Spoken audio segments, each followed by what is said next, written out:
আপনি কি বিয়ে করেছেন শুধু ইয়ে করার জন্য? কেন, তোমার ভালো লাগছে না? আমার তো অনেক ভালো লাগছে। আমি আর পারছি না, অনেক ব্যথা করছে। কিসের ব্যথা? প্রথমে একটু ব্যথা সহ্য করতে হয়, পরে অনেক ভালো লাগে। আমার এসব ভালো লাগছে না, সরেন আমার থেকে। আহ, লাগছে অনেক। একটু ব্যথা লাগবে, পরে অনেক ভালো লাগবে। চুপচাপ শুয়ে থাকো। প্রথমে ব্যথা দিয়ে পরে ভালো লাগার কোনো দরকার নেই। এভাবে ভোগ করছেন আমাকে, লজ্জা করে না? কেন লজ্জা করবে? তুমি তো আমার বউ। আপনার সামনে সব কাপড় খুলে থাকতে আমার ভীষণ লজ্জা করছে। তাতে কি? আমি তো তোমার বর, তাই না? কিন্তু আপনি আমার অফিসের বস। নীলা আমার দিকে তাকায়। আমি নীলের মুখের দিকে তাকিয়ে আছি। ব্যথায় হয়তো তার চোখ দিয়ে পানি পড়ছে। মুখটা লাল হয়ে গেছে নীলার। লাল হবেই বা না কেন? মেয়েটা এমনিতেই সুন্দর, গায়ের রং ফর্সা, তার উপর বেশ আকর্ষণীয়। এই জন্য আমি ওর প্রেমে পড়েছিলাম। কিন্তু নীলা প্রথমে না করে দিয়েছিল। আমি ওর পিছনেই লেগে থাকতাম। হয়েছে আপনার, ছাড়েন। সব ব্যথা করে দিয়েছেন। তোমার ঠোঁট এগিয়ে দাও, লিপ খাবো। আপনার লজ্জা করে না আমাকে এভাবে বলতে? কেন লজ্জা করবে? তোমাকে বিয়ে করেছি তো। বিয়ে করেছেন তাই বলে যা খুশি করবেন? করব। আমার অধিকার, আমি তোমার সাথে সবকিছু করব। জি না, এটা হবে না। আপনি আমাকে বিয়ে করলেও আমার ভালোবাসা পাননি।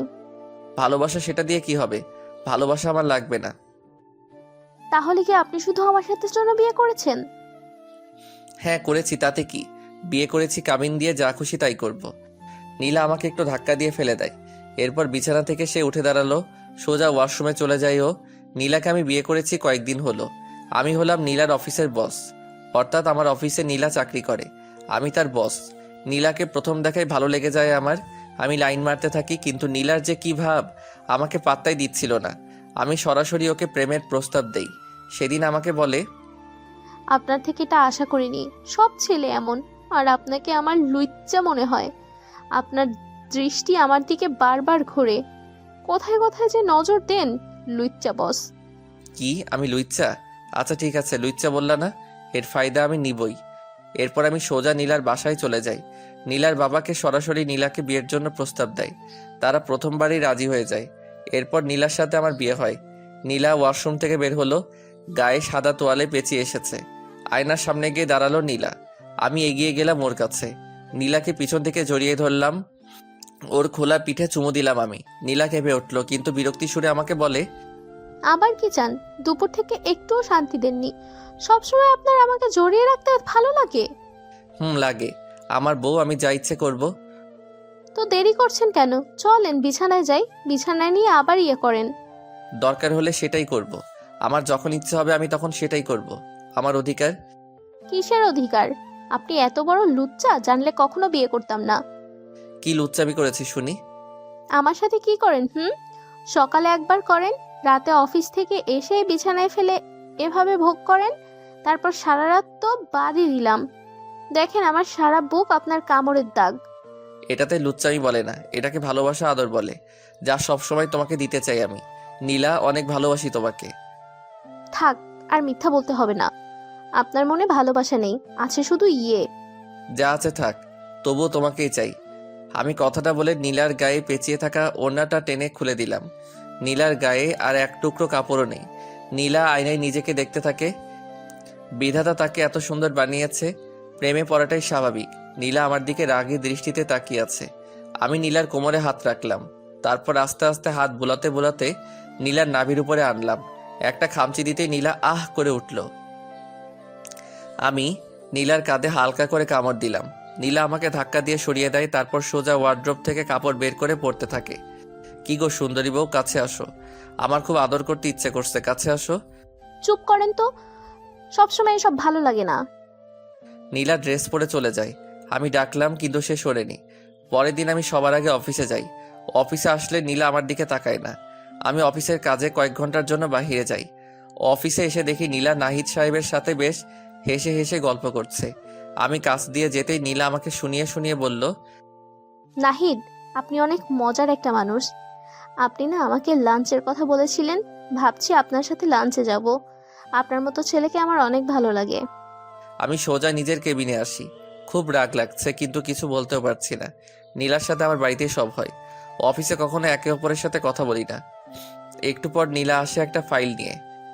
স্যার ফাইলটা সাইন করে দিন। নাহিদ না তোমার বড়, তাহলে ওকে কেন নাম ধরে ডাকছিলে? আমার ইচ্ছা, আমি যার সাথে যেভাবে খুশি কথা বলবো। আপনার সমস্যা? এটা অফিস, রুলস আপনি বানিয়েছেন। আমার বউ তুমি, আমার সাথে সব করবা, নাহিদের সাথে কি? নীলা আমার কথার জবাব না দিয়ে রুম থেকে বের হয়। রাগ হচ্ছে খুব, কিন্তু এটার জবাব পাটকেল দিয়ে দিতে হয়। নীলার পরই আমাদের অফিসের সবচাইতে সুন্দরী মেয়ে হলো সাইমা। আমি সাইমাকে ডাকলাম আমার কেবিনে। সরাসরি নীলার কেবিন থেকে আমার কেবিন দেখা যায়। সাইমা আসতে ওকে আমার সামনে বসালাম।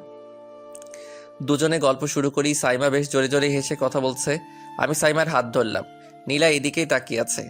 সাইমার হাত ধরে কেবিন থেকে বের হলাম। নীলা তাকিয়েই আছে। নীলার সামনে দিয়ে সাইমাকে নিয়ে যাওয়ার সময় বললাম, সাইমা, আজকে তোমার অফিসের কোনো কাজই করতে হবে না। তোমাকে আমি আমার বিয়ে বানাবো। সারাক্ষণ তুমি আমার সাথে থাকবা। কেন যে তোমাকে আমি এতদিন দেখিনি। চলো আজকে তোমাকে সবচাইতে বড় রেস্টুরেন্টে নিয়ে যাব। তারপর তোমাকে শপিং করাবো। আমার পক্ষ থেকে সবকিছু গিফট। সাইমাকে নিয়ে অফিস থেকে বের হলাম। গাড়িতে করে ওকে নিয়ে আসলাম ওদের বাসায়। সাইমাকে গাড়ি থেকে নামিয়ে বললাম, এই নাও টাকা, আজকের অফিসে যেতে হবে না। ঘুম দাও বাড়িতে গিয়ে। একা একা গাড়ি নিয়ে অনেক জায়গাতে ঘুরলাম। সারাদিন ঘুরে রাত 9টার সময় বাড়িতে আসলাম। সাদা শার্টে লিপস্টিকের দাগ লাগিয়ে এনেছি। একটু চুলগুলো এলোমেলো করে ক্লান্তি ভাব নিয়ে রুমে আসলাম। বিছানার একপাশে নীলা বসে আছে। খোলা চুলে মেয়েটাকে অনেক সুন্দর দেখায়। আমি ধপাস করে শুয়ে পড়লাম বিছানায়।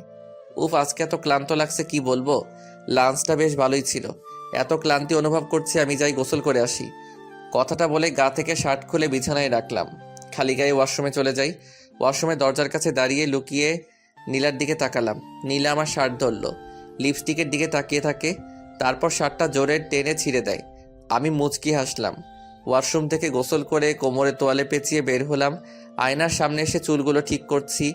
তখনই নীলা আমার পিছনে এসে দাঁড়ায়। কোনো কথা না বলে আমার কাঁধে জোরে কামড় দিল। আহ, আস্তে, রাক্ষস নাকি এভাবে কামড় দেয়? আর এসব কি করছো? চুপ, লুচ্চা কোথাকার।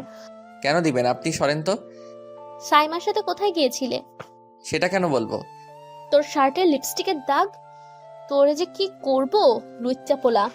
নীলা আমার তোয়ালে টান দিল জোরে। আমি কাপড় ছাড়া দাঁড়িয়ে রইলাম তার সামনে। নীলা আমাকে জড়িয়ে ধরলো। আমি জড়িয়ে ধরে বললাম, সাইবার বাসায় নামিয়ে দিয়ে এমনি ঘুরেছি সারাদিন। আমাকে ভালোবাসো কিনা সেটা বুঝতে এসব করেছি। আর কখনো কোনো মেয়ের সাথে এভাবে কথা বলবা না। আমিও কোনো ছেলের সাথে বলবো না। আমি নীলাকে কোলে তুলে নিয়ে বিছানায় এলাম। তারপর দুজনকে আদর করতে শুরু করি।